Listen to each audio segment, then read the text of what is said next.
ladies and gentlemen, welcome to another episode of the Tech 4 podcast. Back with our usual recording studio, the gray backdrop. We're back to doing this the old-fashioned way, ladies and gentlemen. And speaking of old-fashioned ways that we're talking about today, we've got a whole entire episode that Mr. Tech himself has decided to kind of... Jeff, what do you got there? Cords. I got cords, and more cords. You seem like you're very excited about your cables. Well, I'm excited for the old school mouse from 40 years ago. Actually, I'm not opposed to that idea, the old Lenovo ThinkPad or ThinkStation mice. Yeah, I kind of miss seeing those things in the old school computer labs.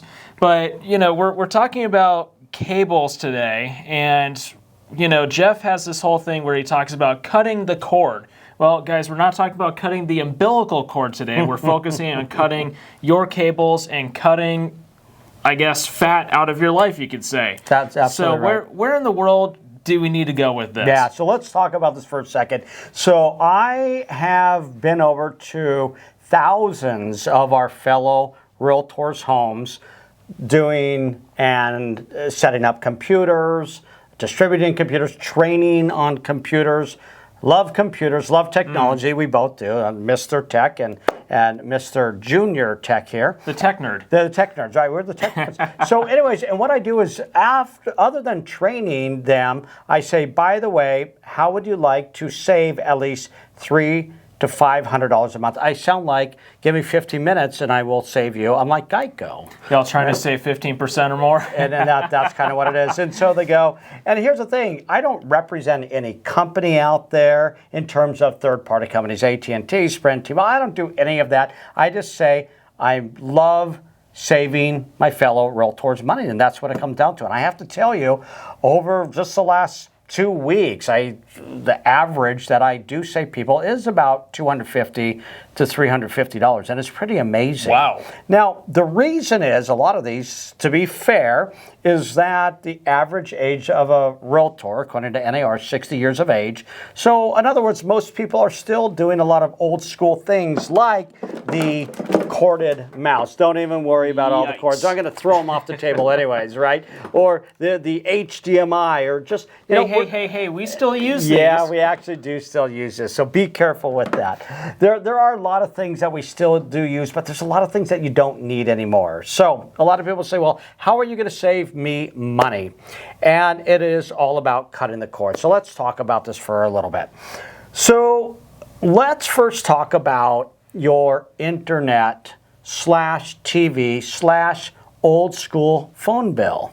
The landlines. The landline, that's what it's called, There's right? a few of you who are surprised that I know what those are. Actually, I'm kind of surprised that you know what that is, so just to let you know. And so, depending on where you are in the country and even the state, right, where we are in the Phoenix metro area here in Maricopa County, it's mainly Cox or it's going to be CenturyLink. And I understand there's other carriers out there depending on what part of the valley you're in, but let's take Cox, for example. Now, I do want to let you know, if you're listening to this and you are a Cox employee, this is not a bash on any company. So I'm not disparaging anybody. I'm just brutally honest because I know that a lot of you are paying a lot for your 3-in-1 bill. You're paying $300. I've seen $400 with all the different channels, streaming channels and stuff like that. So when in reality, you only watch about 2 or 3 of them. And that's really what it comes down to. So the very first thing I say is, are you using your landline?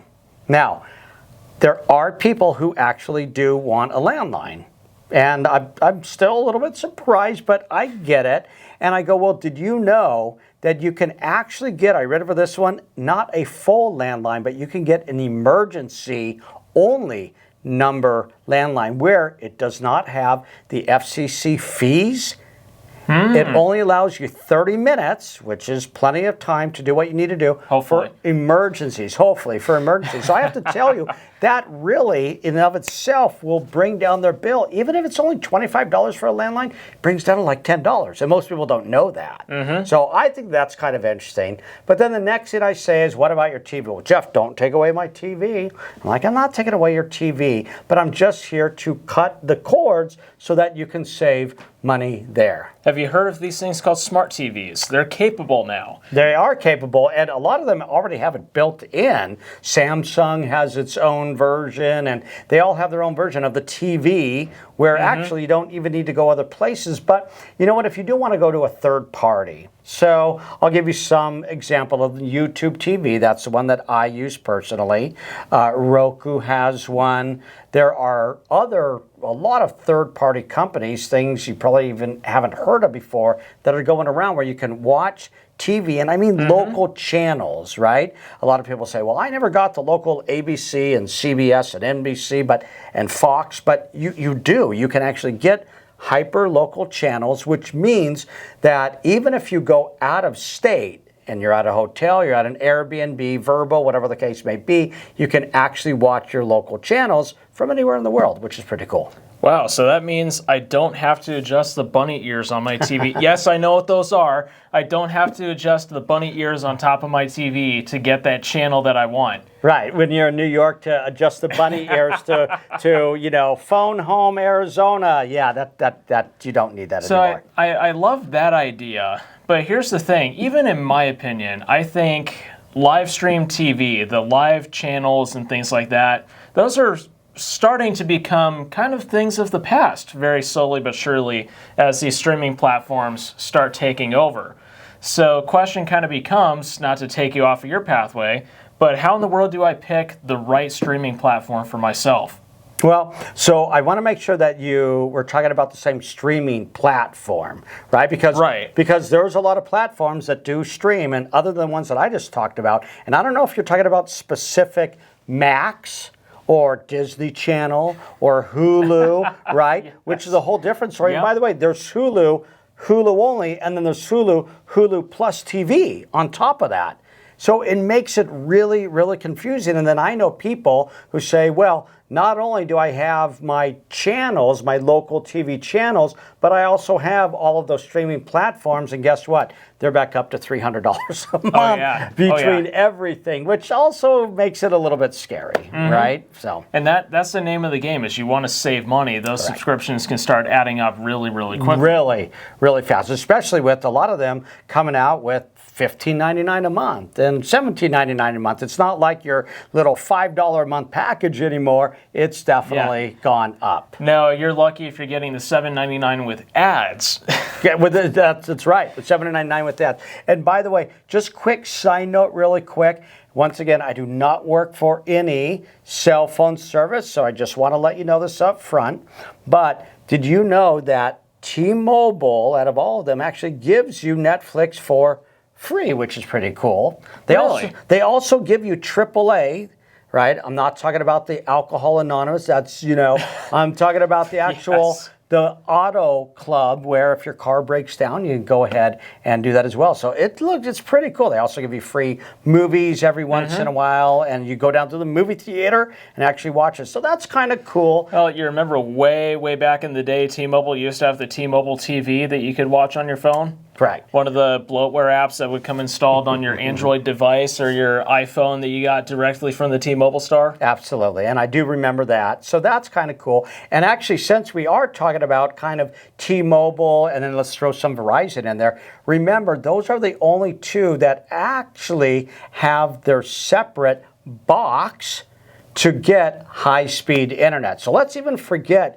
about Cox high-speed internet. Let's forget, which we're going to go back to that because it's about saving money, but even forgetting about Cox internet or CenturyLink internet or wherever you are in the state of Arizona or in the United States, there's different ones out there. But I want to let you know that if you say, you know what, I might be moving, I want to take it with me, there's a lot of other things out there.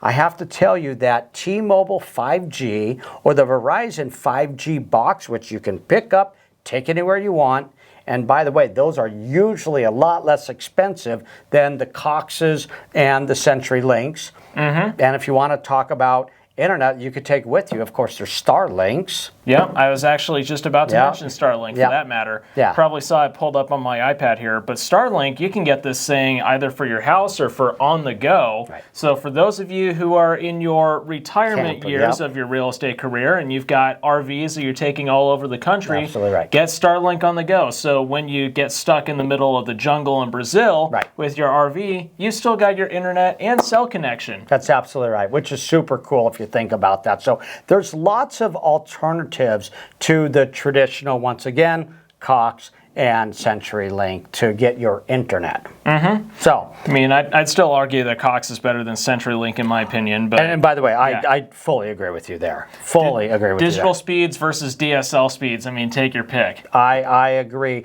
And if you get the fiber, because Cox is supposed to go throughout the valley, we're talking about Maricopa County, and supposedly the next 3 years, I don't know if that's really going to happen or not, but if it truly does go fiber, everybody can be streaming in your neighborhood and it's not going to slow down the internet, which is pretty cool. On Wow. top of that, yeah. So they've told me that that's what they're going to do. Whether it happens or not, whole different story. The other thing that you need to think about actually is a lot of people are just using their hotspot on their phone. I didn't bring my phone with me, but I have to tell you, I've got mine. there we go. You got your phone with you, and I have to tell you, I only use my hotspot when I'm out there at a Starbucks, when I'm at a hotel. Way too much hacking, different podcast. But with that being said, I am telling you, I am at a hotel. I'm using my hotspot on my phone. And I read over this when I did a speed test. So speedtest.net. And it was reading. I read over this, like, how high do you think the speed would be from your phone using that hotspot to your computer? 5 megabytes a second.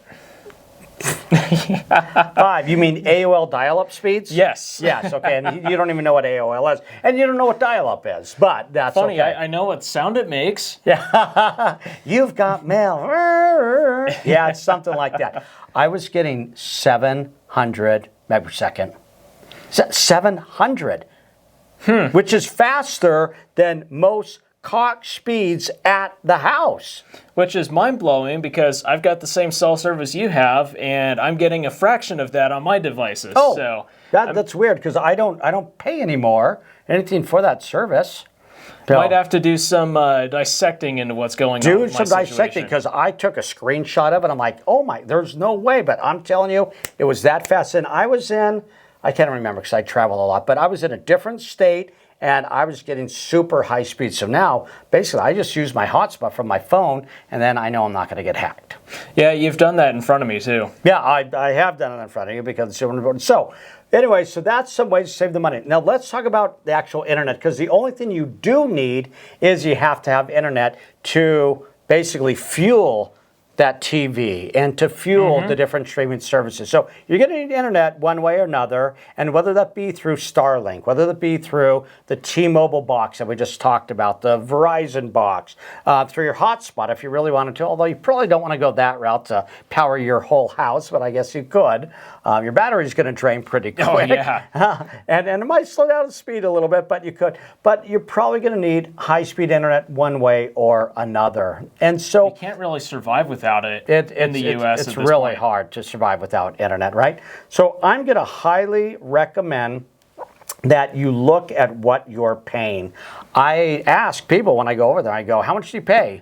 They're like, wow, that's kind of an odd question. I'm like, well, you'll see why. And they tell me, I pay $200, I pay $300. And I'm like, wow, that's weird, because I pay $75 and I'm getting, I'm getting the Gigablast, right? So people are like, how do you do that? I'm like, how do you do that where you're paying, double the amount? So You let things go for a long time. That's absolutely right. You need to call them back up, and they call it the retention services, and be like, hey, I don't like what I'm paying. Let me see what we can do to bargain something a little bit better. And I would say the majority of the time, they actually say, oh, yeah, there's a better plan out there. Let's go ahead and lower your bill. Conveniently, the one that's not presented on the website. Of course.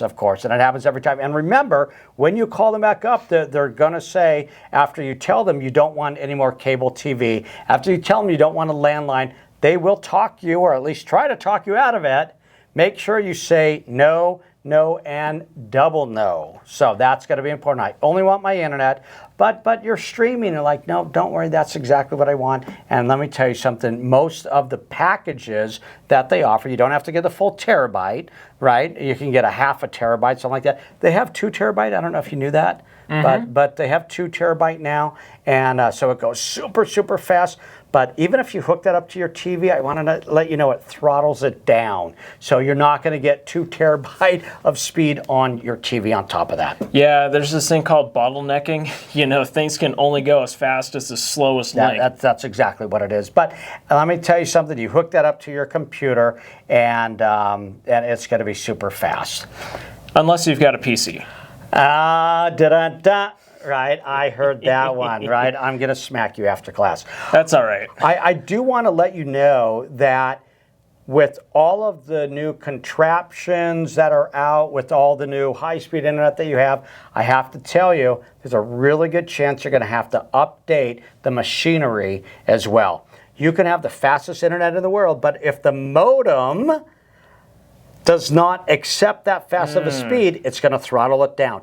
If your router will not accept that speed, it will throttle it down to that. And I've seen that so many times when I have people say, hey, go get that Gigablast. And they go, great. And then they got it. And they're like, Jeff, my internet is still super slow.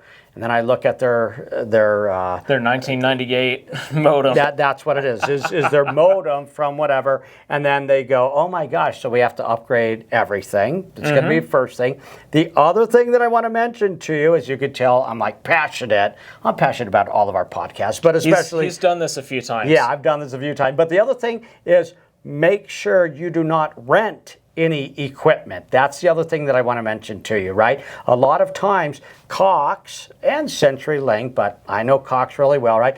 When you get the internet, they're going to, what? They're going to rent a modem, and the modem is like an extra $20 a month or $25 a month. Which, by the way, you go on Amazon and go buy one of those things, and you pay it off in the equivalent of 2 or 3 months. I was just going to say 2 to 3 months. You can literally go get one for about $50. It's the exact same one. So basically, think about how much money they're making by renting that out to you when you could go buy it. And same thing, if you do decide to still keep your cable TV, which I don't understand why you would want to do that, remember they charge you for each of the boxes, and especially the VCR on each TV. And those are $15. And I just want to let you know, yeah, almost everything can be bought out there. But once again, we're getting rid of the TV, and now we're going to go ahead and stream the TV to those smart devices. With one last thing, because you mentioned the smart TVs, I do want to let you know you don't even have to go buy a smart TV if you don't want to. I've been to homes. I was just at one this morning, and it has a 10-year-old TV. They go, do I have to go buy a new TV? And I'm like, yeah, you don't have to, because you can always buy a smart stick. You see, there's this thing called an Apple TV. It's a great invention. Apple TV is one thing, but you don't have to have an Apple TV. You can have any TV out there and make it a smart TV with a smart stick. Amazon, of course, makes one. They're $30 on Amazon. And you simply stick the stick into the old school TV. It does have to have a USB port and an HDMI, so I will say that. Actually, no, you can plug it into a regular power adapter and plug it straight into your wall, instead of plugging the power cable straight into your TV. Oh, I knew that, but it still has to go into the HDMI. Oh, okay. So yeah, just the USB part. Oh, okay. He scared me. So once you put it in there, then you can also stream all those different apps, YouTube TV, Max, it goes Disney Channel, Hulu, all the other things on top of that. Whatever other brand you can possibly find. Whatever find. brand you can do it. So between all of that, Jake, honestly, and I'm not joking, $200 to $300 to $400 a month can be saved. Which translates to a couple $1,000s every single year. Which is really good, especially considering you know what a realtor's favorite 4-letter F word is. I do. Free! We want to save as much money as possible. Oh, is that what it is? That was, okay, never mind. Yeah, that's right. It is. Not the one that goes the other route. We want to keep this show PG. Or G. PG, okay. Yeah, we got to insert some stuff here and there. So with that, any final things you want to share with our audience that's tuning in today? Yeah, other than that, go save money, everybody. Do not just let it go. Because I'm telling you, my favorite thing, I went over to a house and they literally said to me, Jeff, you're totally dodging it. And I'm like, oh, yeah, that's what I'm doing. I'm literally allowing you to cut monies out of your budget because it's hard, it's tough out there, right? And saving money is a good thing, so. No, absolutely. And the last thing that I'll suggest is if you're looking at how much money you can try and save, get a good budgeting app or some sort of budgeting software to help you figure out how much money you can cut. Now, with that being said, guys, we will see you in the next episode of the Tech 4 podcast, and thank you for joining us. Thank you.